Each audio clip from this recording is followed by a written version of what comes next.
नमस्कार, देवभूमि उत्तराखंड के ज्योतिष श्लोक चैनल में मैं पुनः आपका स्वागत करता हूं। आज हम आपको नवरात्र में कलश स्थापना और पूजन की सही विधि, शुभ मुहूर्त के बारे में बताएंगे और हम आपको उन बातों के बारे में बताएंगे जो गलतियां आप नवरात्रों के दौरान बिल्कुल ना करें, अन्यथा आपको पूर्ण फल प्राप्त नहीं हो पाएंगे। तो सबसे पहले आप हमारे चैनल को सब्सक्राइब करें, बेल आइकन पर क्लिक करें, जिससे इस तरह की ज्ञानवर्धक वीडियो की जानकारी आपको भविष्य में भी मिल सके। इस वर्ष चैत्र नवरात्र में घट स्थापना का शुभ मुहूर्त प्रातः 5:28 से सुबह 10:14 तक है। अगर आप भी कलश स्थापना कर रहे हैं तो सबसे पहले कलश पर स्वास्तिक बनाएं, फिर कलश पर मौली बांधें और उसमें जल भरें। कलश में साबुत सुपारी, फूल, इत्र, चावल, सिक्का और गंगा जल डालें। कलश स्थापना हमेशा शुभ मुहूर्त में ही करें, जैसे हमारे द्वारा बताया गया है। नित्य कर्म और स्नान कर लें, फिर पूजन स्थल में, या अगर पूजा स्थल में जगह ना हो तो पूजा स्थल के पास ही पूर्व दिशा की तरफ एक पाटे पर लाल कपड़ा बिछाएं। उस पाटे के ऊपर एक स्वच्छ प्लेट पर चावल डालें और उसी चावल से भरी प्लेट के ऊपर कलश को स्थापित करें। कलश में 5 या 7 आम के पत्ते डालकर उसके ऊपर चुनरी में लिपटा हुआ नारियल रखें। दीप धूप जलाकर इष्ट देव का ध्यान करें, तत्पश्चात देवी मंत्र का जाप करें। अगर आप जौ बोते हैं तो आप उसे भी इसी समय बोएं। इस जौ को माता का स्वरूप मानकर पूजन करें और अंतिम दिन बोई हुई जौ को काटकर उसका विसर्जन करें।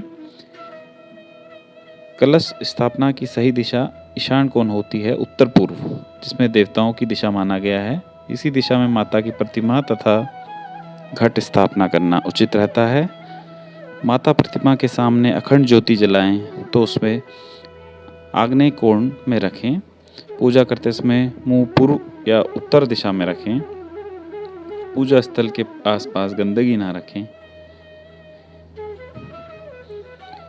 ध्यान रखें कि घट स्थापना स्थल के आसपास शौचालय या बाथरूम नहीं होना चाहिए। आप में से 99% लोग कलश के ऊपर रखे नारियल को फोड़ देते हैं और उसे प्रसाद के रूप में ग्रहण करते हैं, परंतु हमें यह गलती नहीं करनी है। हम उस नारियल को माता के रूप में पूजते हैं, उस पर चुन्नी बांधते हैं, तो हम उसे देवी स्वरूप नारियल को कैसे खा सकते हैं। इसलिए आपको इस नारियल का विसर्जन करना है, ना कि इसे प्रसाद स्वरूप खाना है।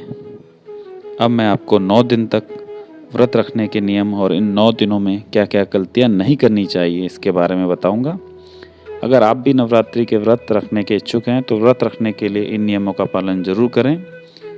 नवरात्रि के पहले दिन कलश स्थापना कर 9 दिनों तक व्रत रखने का संकल्प लें। पूरी श्रद्धा से माँ की पूजा करें। हर दिन फल, फूल और मेवा से उनकी पूजा करें। माँ चंडी पाठ या माँ दुर्गा सप्तशती का पाठ करें। इन दोनों ही पाठों को शास्त्रों में बड़ा ही कल्याणकारी माना गया है। इन दोनों में से कोई एक पाठ भी कोई रोज की पूजा में कर सकता है तो माता की अपार कृपा उस व्यक्ति को प्राप्त होती है। हो सके तो रोजाना माता की पूजा के बाद एक कन्या को भोजन जरूर करवाएं और उसे दक्षिणा भी दें। खाने में आप दिन में फल और दूध ले सकते हैं। शाम के समय माँ की आरती उतारें, सभी में प्रसाद बांटें और फिर खुद भी ग्रहण करें, फिर भोजन ग्रहण करें। हो सके तो इस दौरान अन्न ना खाएं, सिर्फ फलाहार ग्रहण करें। अष्टमी या नवमी के दिन 9 कन्याओं को भोजन कराएं, उन्हें उपहार और दक्षिणा दें। अगर संभव हो तो हवन के साथ नवमी के दिन व्रत का पारण करें। अगर आप इन 9 दिनों में दान आदि करते हैं तो इन दिनों किए हुए दान का करोड़ गुना फल प्राप्त होता है। अब हम आपको कुछ ऐसी बातें बताने जा रहे हैं जो आज तक आपको किसी ने नहीं बताई होगी। आप व्रत के दौरान बरतने वाली सावधानियां जो आपको याद रखनी है वो हम आपको बता रहे हैं। पहली सावधानी यह है कि ध्यान रखें कि नवरात्रि के दौरान किसी भी तरह का तामसिक भोजन नहीं करना चाहिए, जैसे लहसुन, प्याज और मांसाहार, और किसी व्यक्ति का झूठा भोजन भी नहीं खाना चाहिए। नवरात्रि में बाल और नाखून न कटवाएं और शेव भी न बनवाएं। दिन में सोने से बचें। व्रत में वैसे भी दिन में सोना नहीं चाहिए।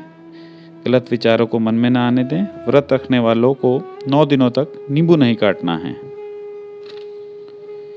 व्रत रखने वाले व्यक्ति को दुर्गा चालीसा, माँ चंडी या दुर्गा सप्तशती का पाठ करते वक्त किसी से भी बात नहीं करनी चाहिए, नहीं तो पाठ का प्रभाव निष्फल हो जाता है और पूजा अधूरी मानी जाती है। अगर आपके घर में अखंड दीपक जलाते हैं तो ध्यान रखें कि वह दीपक बुझना नहीं चाहिए।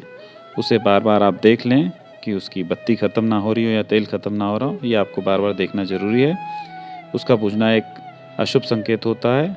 अगर आप अखंड दीपक जलाते हैं तो उसको बुझने ना दें। तो इस तरह से अगर आप नवरात्रों में पूजन, कलश स्थापना और बताई गई सावधानियों को ध्यान रखेंगे तो आपको माता की कृपा अवश्य ही प्राप्त होगी। तो आज हमने आपको नवरात्रि पूजन की समस्त प्रक्रिया समझाई, शुभ मुहूर्त के बारे में बताया। अगर आपको वीडियो पसंद आया हो तो चैनल को सब्सक्राइब करें, वीडियो को लाइक और शेयर करें। धन्यवाद। नमस्कार।